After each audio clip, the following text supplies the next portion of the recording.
Hello అండి. Welcome to మమ్మ vlogs. ఇదైతే నేను పిల్లలు కాలేజెస్‌కి వెళ్ళిపోయిన తర్వాత నేను చేసుకునే పనులు మీతో షేర్ చేసుకుంటున్నానండి.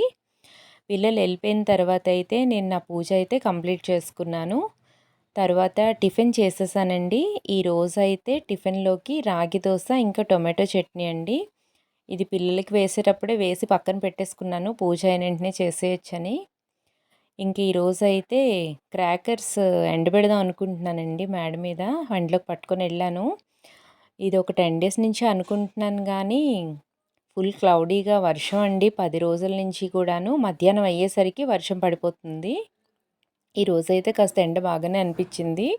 అందుకే పైకి తీసుకొని వెళ్ళాను. ఇవైతే లాస్ట్ ఇయర్ మిగిలిపోయిన క్రాకర్స్ అండి. మా పిల్లలైతే పెద్దవాళ్ళయిపోయారు. ఇంక వాళ్ళకి పెద్దయిన తర్వాత ఇంట్రెస్ట్ ఉండదు కదండీ! క్రాకర్స్ కాల్చడానికి వాటికిను. చిన్నప్పుడైతే చాల్లేదు, చాల్లేదని ఏడ్చేవారు. ఇప్పుడు ఎక్కువైపోయినా వాటిని కాల్చడానికి వాళ్ళకి ఇంట్రెస్ట్ లేదు. అందులోనూ మా పిల్లలు ఆడపిల్లలండి. ఇప్పుడు వాళ్ళకి పండగొచ్చిందంటే కొత్త బట్టలేసుకోవటం, ఫోటోలు తీసుకోవడం వీటి మీదే ఇంట్రెస్ట్ కదండీ! అందుకనే అవి మిగిలిపోయి ఈ ఇయర్ అయితే తేవద్దంటున్నాను. చూడాలి మరేం చేస్తారో. అవి సరిపోతాయి. ఇంక పిల్లలకైతే నేను మార్నింగ్ లంచ్ బాక్స్‌లోకి టమాటా రైస్, ఇంకా ఎగ్స్ అయితే పెట్టేశానండి. ఇంక వాళ్ళెళ్ళిన తర్వాత మాకైతే లంచ్‌లోకి దోసకాయ పప్పు, ఇంకా అరటికాయ ఫ్రై చేద్దాం అనుకుంటున్నాను. ముందైతే రైస్ కడిగేసి పెట్టేసి, తర్వాత పప్పయితే కడిగి నానబెట్టుకున్నానండి. అందులో కూరగాయ ముక్కలవి వేసేసి ఇంకా కుక్కర్ విజిల్స్ పెట్టేస్తాను. ఇంకా అరటికాయలైతే కట్ చేసుకోవాలండి. ఇంకా మా ఇంట్లో ఒక చంటిపాప ఉందండి. 6 మంత్స్ బేబీ. ఇంక పిల్లలెళ్ళిన తర్వాత ఇంక దాన్ని ఫ్రెష్ చేసేసి, పాలు పట్టి ఉయ్యాల్లో అయితే వేశాను. పాప అయితే పడుకుంది. అది ఇంక లేచిపోయే టైం అయిపోతుందండి. అది లేచేలోపు నేను ఫాస్ట్‌గా వంట చేసేద్దామని చెప్పేసి వంట పనైతే మొదలుపెట్టానండి. ఆల్మోస్ట్ టైం 11:30 అయిపోతుందండి. నేనైతే పొద్దున్న 5:00కి లేచానండి. అప్పటినుంచి పనులు సాగుతూనే ఉన్నాయి. 5 గంటలకి లేచాక పిల్లలకి లంచ్ బాక్సులు ప్రిపేర్ చేసి, ఇంకా గుమ్మాలవి క్లీనింగ్స్ చేసేసుకొని, తడిగుడ్డలు పెట్టుకొని, ఆ చంటిదానికి స్నానం చేయించి, దాన్ని ఫ్రెష్ చేసి, ఇంకా వాళ్ళెళ్ళేసరికి 9 అయిపోయింది. ఇంక వాళ్ళెళ్ళిన తర్వాత ఇంక ఇంట్లో మిగిలిన పనులు స్టార్ట్ అండి. ఇలాగే అయిపోతుందండి. ఇంట్లో చేసే పనులు కనిపించవు. ఇంట్లోనే కదా ఖాళీగా ఉంటాం అనుకుంటారు. కానీ ఎన్ని పనులండి చేస్తూనే ఉండాలి, చేస్తూనే ఉండాలి. మన ఆడవాళ్ళ పరిస్థితి ఎలా ఉంటుందంటే పని ఉండదు, తీరిక ఉండదు అంటారు చూడండి. అలా ఉంటది. ఎన్ని పనులు చేసినా వీళ్ళు ఇంట్లోనే ఉంటారు. వీళ్ళకేం పని అన్నట్లుగానే ఉంటుంది. ఈలోపైతే నేను ఇంకా అరటికాయ ఫ్రైకి కూడా పెట్టేశానండి. ఇది కూడా ఫ్రై చేసేస్తే పాప కదులుతున్నట్టుంది. ఇంక అది లేచేలోపు వంట అయితే ఫినిష్ చేసేస్తే ఈ పాపకి ఇంకా సెర్లాక్ అది కూడా పెట్టాలండి. ఇంకా యూట్యూబ్ విషయానికొస్తే ఇది నా ఫస్ట్ వీడియో అండి. ప్లీజ్ సబ్స్క్రైబ్ చేసుకోండి. నేను ఇంకా మంచి మంచి వీడియోస్తో మీ ముందుకొచ్చి మిమ్మల్ని ఎంటర్టైన్ చేస్తానని అనుకుంటున్నాను. చేయడానికి ట్రై చేస్తానండి మ్యాక్సిమం. ఎందుకంటే నేను స్టిచ్చింగ్ కూడా చేస్తానండి. ఈ వీడియోస్‌తో పాటు నేను స్టిచ్చింగ్ చేసే డ్రెసెస్, నా బ్లౌజెస్ ఇవి కూడా వీడియోస్ చేసి పెడతాను. మిమ్మల్ని ఎంటర్టైన్ చేస్తానని అనుకుంటున్నానండి. ప్లీజ్ సపోర్ట్ చేయండి. ఎందుకంటే రావు గోపాలరావు గారు ఒక సినిమాలో డైలాగ్ ఉంటుంది కదండీ!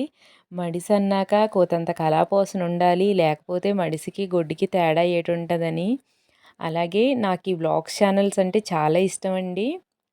చూస్తూనే మోటివేట్ అయితూ కొన్ని కొన్ని పనులైతే నేర్చుకున్నాను. చేసుకుంటున్నాను కూడానండి.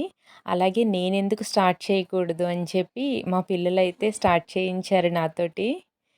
దానికి మీ సపోర్ట్ కూడా కావాలి కదండీ! ఇంక పప్పయితే ఉడికిపోయిందండి. అందులో కాస్త చింతపండు పులుసయితే వేసేసుకొని, ఇంక పోపయితే పెట్టేసుకోవాలి. పులుపేసి పొయ్యి మీద పెడితే ఉడుకుతూ ఉంటుంది. ఈలోపు పక్కన నేను ఈ పడిన గిన్నెలు కూడా తోమేశానండి. ఇంకా గిన్నెలనైతే వదిలానా సాయంత్రానికి ఇంక అవన్నీ తడిపి మోపుడవుతాయి. కాస్త గిన్నెల బుట్ట పక్కన ఖాళీ చేసి పెట్టుకుంటే మన గిన్నెలు తోమడానికి ఇంట్రెస్ట్ వస్తది మెయిన్. అందులో గిన్నెలు ఎప్పటికప్పుడే సర్దుకోవాలి. తోమడం ఒక ఎత్తు, సర్దుకోవడం ఒక ఎత్తండి. గిన్నెలయితే కంప్లీట్ అయ్యాయి. ఇగో కాస్త అరటికాయ కూడా దగ్గర పడినట్టుందండి. ఇంక నా పనుల విషయానికొస్తే నేను చేసుకునే పూజలు గానీ, చేసే వంటలు గానీ, చేసుకునే పనులు గానీ చాలా సింపుల్‌గా ఉంటాయండి. హడావుడిగా అయితే నేను చేయలేను, సింపుల్ సిటీకే ఇష్టపడతాను. ఈలోపు అయితే చంటిది లెగిసిపోయిందండి. దాన్ని ఊపాను కానీ పడుకోలేదు. ఇక అయితే పైకి తీసేసి చంటిదాన్ని అయితే బొంత మీద వేసి ఇక మిగిలిన పని స్టార్ట్ చేశానండి. వాళ్ళు లేచిన దగ్గర నుంచి ఇంక వాళ్ళతో ఆడుకోవాలనిపిస్తుంది. పాపనైతే బొంత మీద వేసొచ్చి మళ్ళీ వంట దగ్గరికి వచ్చాను. అటుకే ఫ్రై కూడా రెడీ అయిపోయిందండి. ఇంకా పప్పు అయితే ఉడికిపోయింది. దాన్ని అయితే మెత్తగా మెదిపేసి పోపు అయితే వేసేసాను. పప్పు దోసకాయ ఎంతమందికి ఇష్టమండి? పప్పు కాంబినేషన్స్లో నాకు నచ్చిన కర్రీ అయితే ఇదేనండి, దోసకాయ పప్పు. పుల్ల పుల్లగా చాలా టేస్టీగా ఉంటుందండి. ఇదైతే అమ్మ చాలా బాగా చేస్తుందండి. అమ్మ చేతి వంట ఏదైనా టేస్ట్ వేరే కదండి. పప్పు అయితే గిన్నెలోకి తీసేసుకున్నాను. ఇంకా వాటిని కూడా తోమేసుకుంటే కాస్త కిచెన్ అయితే క్లీన్ అయిపోతుంది. క్లీన్ చేసేసానండి.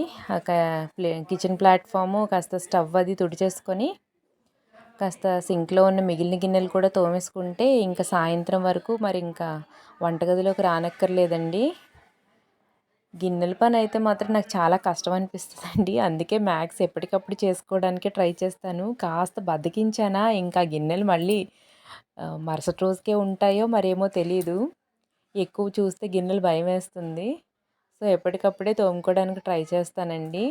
అందులోనూ కుక్కర్ మాత్రం ఎప్పుడూ రెడీగా ఉండాలి మనకి. ఎప్పుడు అవసరం అవుతుందో తెలీదు. ఏ కార్న్ తెచ్చినా ఏ దుంపలు తెచ్చినా కుక్కరే కదండి కావాలి ఈవినింగ్ టైంలో అయినా సరే. ఫస్ట్ అయితే గిన్నెలన్నీ క్లీన్ చేసేసానండి. ఇంకా అయిపోయింది కిచెన్లో వర్క్ అంతాను. పాప ఏడుస్తుంది, వెళ్ళాలి దాని దగ్గరికి.